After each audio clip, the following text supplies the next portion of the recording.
y ya se firmó el nuevo decreto. Gracias, señor presidente. Y en una segunda cuestionamiento, quisiera saber, hace como 2 semanas aproximadamente, Cancino hace la recomendación de la aplicación de la segunda dosis, el refuerzo. La mayoría de las personas que están vacunadas con este biológico son los maestros. Quisiera conocer la opinión, no sé si el doctor Alcocer, el doctor Gatell o usted, si van a aplicar este segundo refuerzo y cuándo empezarían. Pues yo creo que el doctor López-Gatell podría explicarlo. Yo lo que quiero introducir en la respuesta del doctor es de que, como es natural, las farmacéuticas pues quieren que se consuman más vacunas y nosotros tenemos que adquirir las vacunas que son necesarias y definir una política de protección a la gente, no una política mercantil o comercial. Cada quien tiene su función. Las farmacéuticas están en su papel, no es ningún cuestionamiento, pero el gobierno pues también tiene que cuidar el presupuesto, que es dinero de todos, no se puede desperdiciar y se tiene que actuar a partir de fundamentos científicos, no de declaraciones o de boletines. Entonces, Hugo puede informar sobre esto. Gracias, presidente. Con mucho gusto. Liliana Noble, de Pulso Saludable, gracias por esta pregunta. Como hemos venido comentando a lo largo de las semanas recientes, en el sentido de lo que acaba de decir el presidente, nosotros siempre buscamos tener la evidencia científica más sólida, más consistente, más actualizada, que permita tomar decisiones técnicas correctas. Y es muy importante visualizar que la evidencia científica va cambiando a lo largo del tiempo. Esto lo digo de antemano, previo a la respuesta puntual a este asunto, porque a veces la narrativa pública, en los medios, en las redes sociales, se pierde de vista que las cosas van cambiando con el tiempo. Entonces, lo que diga uno hoy es 17 de agosto de 2021, podría ser diferente después, si es que hay evidencia sólida que cambie esa perspectiva. Hoy no existe evidencia científica publicada, robusta, consistente, que demuestre que ninguna de las vacunas contra COVID, contra el virus SARS-CoV-2, pierde su capacidad protectora contra los desenlaces que interesa evitar: la muerte, la hospitalización, la enfermedad grave u otras complicaciones. En algunos casos, algunas compañías farmacéuticas que producen vacunas han contribuido a que se elaboren algunas investigaciones sobre los anticuerpos, la concentración de anticuerpos en sangre. Referencia genérica para todo el pueblo: los anticuerpos son las sustancias que están en la sangre, que fabrican los glóbulos blancos y forman parte del mecanismo de defensa contra las infecciones. Sí se conoce que las infecciones naturales y también las vacunas tienen como propósito fundamental provocar que el cuerpo reaccione ante las sustancias que se ponen en las vacunas, que son distintas modalidades que simulan la infección natural. No son capaces, por supuesto, de causar infección, pero estimulan al sistema de defensas. Y uno de los indicadores para demostrar que produjeron su efecto es la concentración de anticuerpos en sangre.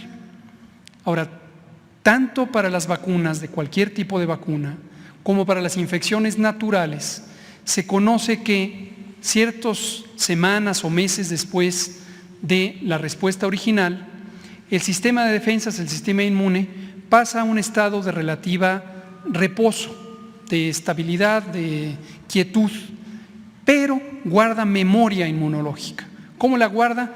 Se fabricaron, se multiplicaron una serie de células que se llaman precisamente así, células de memoria. Y ahí están listas para responder ante el reto de una exposición al agente infeccioso. Por lo tanto, la medida de anticuerpos en sangre, la concentración de anticuerpos, no necesariamente es una representación de toda la capacidad que tiene el sistema de defensas.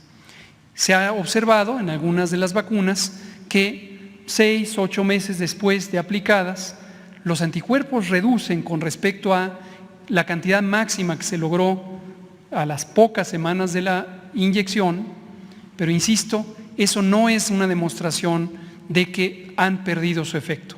Es esperable que el sistema inmune pase a un estado de reposo. Ahora termino diciendo sobre las decisiones específicas, como ya comentaba el presidente, hasta hoy 17 de agosto de 2021 seguimos monitoreando y seguiremos monitoreando si apareciera evidencia científica clara, robusta, consistente, que mostrara que se redujera la potencia protectora de las vacunas. Eso podría llevar a otra decisión, pero hasta hoy eso no ha ocurrido. Y perdón, doctor, ¿cuál sería este elemento que les haría a ustedes definir que sería el momento de un refuerzo? Bueno, no solo en México, sino en el resto del mundo. ¿Qué tendría que ocurrir? Así es, en el resto del mundo se monitoriza esto. Esto lo hace, por ejemplo, el Grupo Asesor Estratégico de Inmunizaciones de la Organización Mundial de la Salud, por cierto, presidido por un mexicano, el doctor Alejandro Cravioto, quien también participa en nuestro grupo técnico asesor, y las distintas comunidades científicas o los gobiernos van presentando evidencia sobre la capacidad protectora en los desenlaces importantes. El riesgo de muerte, el riesgo de hospitalización, el riesgo de enfermedad grave. Si esa evidencia fuera consistente, fuera clara, estuviera robusta, podría hacer pensar que se requiriera una dosis de refuerzo, tercera para los esquemas de 2 dosis, segunda para los esquemas de 1 dosis, como la vacuna CanSino o la vacuna Johnson. Pero insisto, hasta este momento no hay ninguna evidencia ya compilada, ya depurada, que sea robusta, que convenza que se necesita esto. Y en cambio lo que sí vemos, y por eso lo hemos declarado aquí, es una gran cantidad de información que viene de las secciones de mercadotecnia de las casas farmacéuticas o de sus propios gerentes generales, que hacen declaraciones que sugieren que se necesita eso como si fuera algo demostrado científicamente. Entonces, causan una reacción en las personas. Muchos medios de comunicación en México y en otros países estimulan esta idea para inducir a que se crea que se necesita ya esta segunda dosis, por ejemplo, para la vacuna CanSino. En el caso de la vacuna CanSino, la propia representación comercial de la empresa en México, que es la responsable de haber solicitado y recibido la autorización de uso de emergencia a nombre de CanSino, indicó que presentaría un expediente técnico para solicitar un cambio en el registro sanitario sobre la segunda dosis. Hasta este momento no ha presentado ese expediente técnico y entonces, por lo tanto, no hay ni siquiera elementos de juicio en ese sentido. Y en cambio, los aspectos de publicidad de la casa comercial han promocionado que se necesita una segunda dosis. Entonces ahí vemos ese contraste de discursos y por lo tanto, como población, hay que tener cautela, hay que tener cuidado y buscar las fuentes confiables, las fuentes originales. Y finalmente, ¿qué tendrían ustedes que tomar en cuenta para, no sé si la Organización Mundial de la Salud tuviera que decidir que los pequeños de 12 a 18 ya tendrían que vacunarse y ustedes reforzarían esta idea y entonces iniciaría la vacunación en todo el mundo? Es semejante, gracias por mencionarlo, lo habíamos comentado hace unos pocos semanas, pero es el mismo fenómeno. ¿Se necesita o no vacunación en menores de edad? Es una pregunta científica completamente válida, completamente necesaria, que nosotros mismos, como responsables de la salud en México, nos hacemos frecuentemente y estamos monitoreando la evidencia científica. Vacunar a los menores de edad fundamentalmente se ampararía en dos propósitos. Uno, si fuera una población que tiene un riesgo de desenlaces desafortunados, mortalidad, enfermedad grave, enfermedad complicada, alto, un riesgo alto, podría ser que se necesitara protegerlos con unas vacunas, todas ellas, que tienen como utilidad fundamental reducir ese riesgo. Muy afortunadamente, como lo hemos venido mostrando aquí desde hace varias semanas, el segmento poblacional de menores de 18 años no tiene riesgos altos de complicarse. Se puede contagiar, no hay duda alguna. Puede haber casos también de enfermedad en ese segmento de la población, pero es de una magnitud sumamente limitado. Un dato concreto de hoy, al corte de hoy: menos de 1.6% de las personas que hoy están hospitalizadas por COVID en México, lo mismo aplica para el caso específico de la Ciudad de México, que hoy algún periódico sacaba en primera plana información sobre esto, menos del 1.6% son menores de 18 años. ¿Por qué razón? Porque en ese segmento de la población, y eso lo identificamos desde el inicio de la epidemia, afortunadamente no se presentan casos graves con una magnitud como se presentan en las personas adultas intermedias o adultas mayores.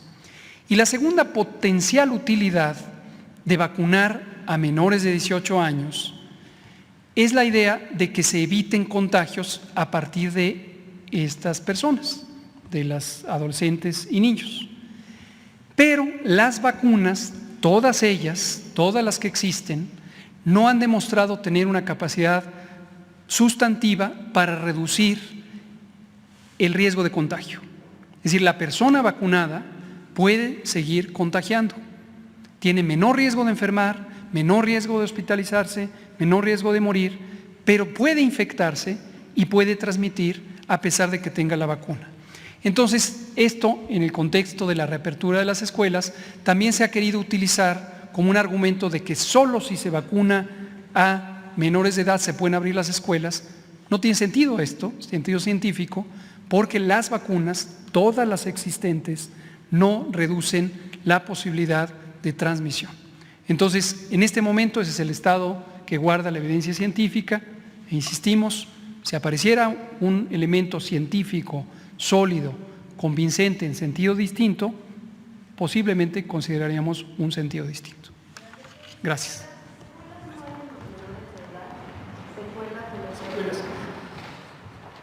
Sí existen en algunos casos, igual que en el adulto, posibilidades de secuelas. El tema es la proporción. Insisto, el dato que acabo de dar, 1.6% o menos son menores de 18 años. Si nos vamos a menores de 12, es todavía una proporción mucho menor. Les pongo un ejemplo ilustrativo. En este momento, en Centro Médico Nacional Siglo XXI del Seguro Social, en el Hospital de Pediatría, hay 4 camas disponibles, hay 2 niños hospitalizados. ¿Por qué están hospitalizados? Aunque tienen COVID, no es por el COVID. Son 2 niños con leucemia, un hombre y una mujer, con leucemia, una enfermedad que debilita el sistema inmune y su tratamiento afecta múltiples órganos. Y resultaron positivos a COVID. Y por eso están hospitalizados por la leucemia, pero además uno de ellos prolongó su hospitalización por el hecho de que resultó positivo a COVID. Entonces, este es el perfil de lo que vemos como secuelas, como complicaciones en los niños. En el adulto también ocurría ese fenómeno, pero hay muchos otros, la mayoría, que no tienen la necesidad de una enfermedad tan grave que justifique la hospitalización, pues el propio COVID. Pero en los niños son estas enfermedades, estas comorbilidades, las que hacen que puedan tener algunos de ellos secuelas. Y hemos pensado que en su momento las protecciones específicas deben destinarse a estas condiciones de salud que agravan la condición, la probabilidad de daño, independientemente de la edad, pero también incluidos los menores.